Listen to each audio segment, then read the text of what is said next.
So now I apologize. I have not watched the screener. No worries, man. But it's a fairly simple concept. I think I grasp it. Yeah. You want to just sort of describe the show? Sure. It's people singing karaoke while horrible things happen to them. What sorts of horrible things? We electrocute people while they sing. We lower them into big tanks full of snakes. We force them to walk through, to traverse paths through cacti that make it impossible for them not to get pricked many times. Those are the three, like, I think most popular ones. Yeah. But So it's basically Fear Factor meets American Idol. Pretty much. Yeah. Yeah. I think that's a very accurate. And I have to ask, I've been wondering, it's like all of this self-imposed damage that you've done to yourself over the years, surely at this point in your life, this has got to have taken its toll. You'd be surprised at what good condition I'm in. Yeah. Except for like horrible tattoos and fake teeth from all my lifestyle and injuries. Teeth, tattoos, and esophageal condition, and that's about it. Yeah. Well, I guess clean living probably has a lot to do with that. It's pulled yourself back from the brink. It's helped, yeah. I mean, whoever thought I'd be, singing the praise of healthy living, but yeah, really. It's been a while now, and I don't know. I was just so self-destructive for such a long time, and now I'm really fiercely fighting to keep what remains. Yeah. Well, the positive side of the self-destructiveness, the stunts and stuff. Sure. Do you miss all that? I mean, because there's that adrenaline danger rush that must be very powerful. I think that at the root of it all is just the fact that I'm an attention whore. Yeah. And that'll always be in there. I think I'm never gonna have a different sense of humor. And yes, do I miss the stunts? Yeah, but I don't know that I'm really done with them either. Yeah. I've been on this comedy tour for a couple of years now, and I still can't do a show without doing crazy stunts. Yeah. It's very much still part of the program. Well, that's what people expect from you. You're Steve-O. Right. Yeah. I mean, they know that when they go to a comedy club, it's going to be a comedy show. But yeah, I'm bringing the stunts into the comedy clubs. Yeah. And granted, it's less about stunts and more about comedy. That's what I like about Killer Karaoke too. Is that here you got all this crazy stuff going on, people being subjected to torture and stunts, and being the host of this particular show, it allows me to be faithful to my brand. Yeah. But still, working in the capacity of comedian host, it allows me, like I said, to be faithful to my brand, but sort of take a step towards having a career that doesn't involve hurting myself. And feeding your Jones for attention. Right. I get the attention I crave, and I get it, working in the capacity of a comedian host. Yeah. Now, let's talk about the comedy, because I think that might surprise some people who sort of are familiar with your more recent life. What is it like? Obviously not conventional stand-up. Not very. No. I'm certainly taking advantage of the fact that people are familiar with me and my career. I'm wasting no time serving up very juicy, personal filth. You got a little of that, I guess. Well, yeah. I mean, if I were to say what my comedy is about, I'd just sum it up as my experience as a semi-famous drug-addicted male slut. And people want to hear like the wildest groupie stories, and the craziest sort of behind the scenes, and what was going on with different stuff. And I know that people don't really like to be lied to, and you know, if I tell a story, you can best believe it's something that really happened. Yeah. And I think that goes a long way. That when people know that they're hearing the truth, I think that they're a lot more prone to pay attention. Mm-hmm. And you know, I don't waste any time before. You know, I just make it ridiculous from the start. You know? Well, and I'm guessing, unlike, you've got a perspective now, unlike the Charlie Sheen tour, which he sort of was aiming for the same thing, but had no actual show.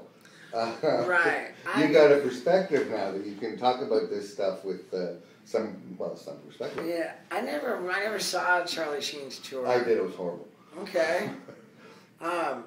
Yeah, I don't know. I certainly wouldn't compare my tour to that, but then at the same time, I wouldn't really compare it to anything. Right. My first time doing stand-up was in the summer of 2006. Yeah. So it's been 6.5 years, and I wasn't intending to do stand-up at all. It was some guy invited me to a comedy club on the Sunset Strip in Hollywood called the Laugh Factory. And he said, dude, come on down to the Laugh Factory and get on stage and do some crazy stunt, you know, because it was his night that he was hosting, and he wanted to exploit me to get more ticket sales. And so I agreed to do it, and I showed up, and I walked into the comedy club, and I looked around, and I thought, there's nothing I could do on that stage that would be crazier of a stunt than for me to try stand-up. Yeah. And I was just plain petrified. I was like, I'm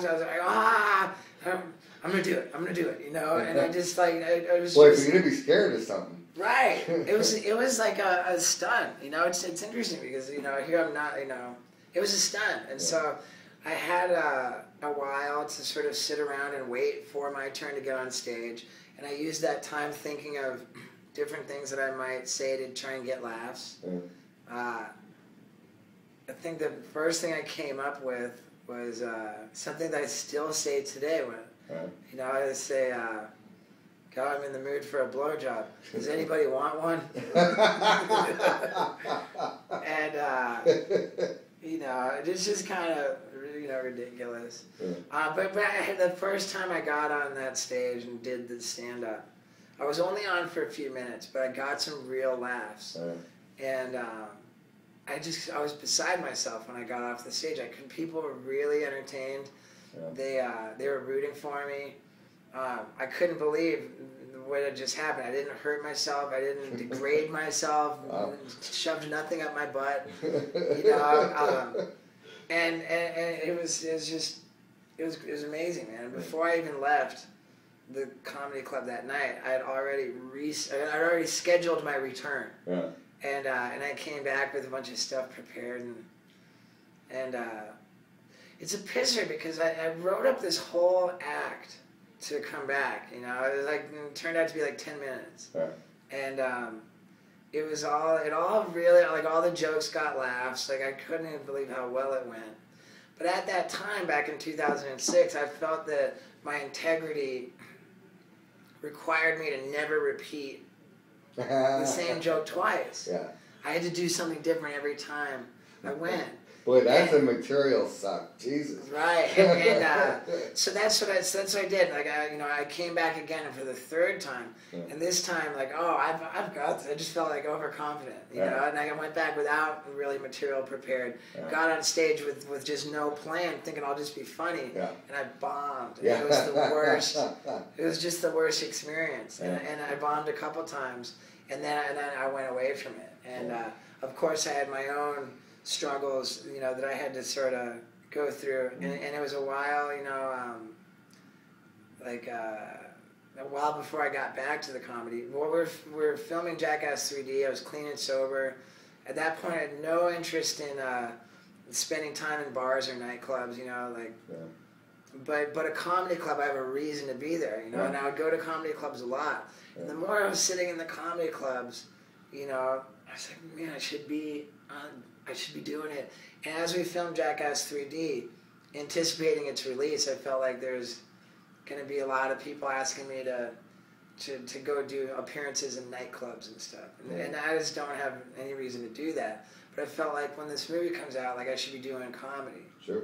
I didn't think that I would like become a headliner right away. You know, I'll tell you, the way to do anything is to just do it. You know, people ask me, how do I get into this? How do I learn how to do that? I tell them the same thing every time. If you want to do anything, just fucking start. You know. Yeah, the network, they hired me without seeing me in action. You know, they didn't really know. That's a leap of faith. I know. And I think that it's safe to say that their expectations were a lot lower than you know, than what they got. I think they were pleasantly surprised. You know, I've gotten nothing but positive feedback regarding like my performance as a host. You know, and it's really cool, man. You know, it's really cool. Like I'm psyched on it. You know, it was a really good opportunity for me. Is the point of view of hosting this? You sympathetic to the contestants, or you kind of prod them on? Yeah, I think that it's if the contestant is overconfident, then I think I need to get them nervous. If they're nervous, I need to get them more confident. Just like a good host. Right, I think that that's really, you know, if somebody's, oh, I got this. Oh, yeah, you got this. Well, you know, like, you're gonna be miserable, you know, or whatever. Like, get them started doubting themselves. And if you know, like I said, the person's, you know, terrified. Oh, come on, you're gonna be okay. Yeah. Now, are these like sing in the shower people, or are there people with actual voices? Some of them can sing pretty well. I mean, clearly nobody's gonna get a record deal out of this. Well, particularly under duress. But yeah, nobody's gonna get a record deal out of it. But I think it's a more entertaining show, you know, because people can sing a little bit. Yeah. It all turns to screaming and crying pretty quickly, though. Well, good luck with it, man, and good luck with your What a pleasure talking to you. Yeah, man. You too.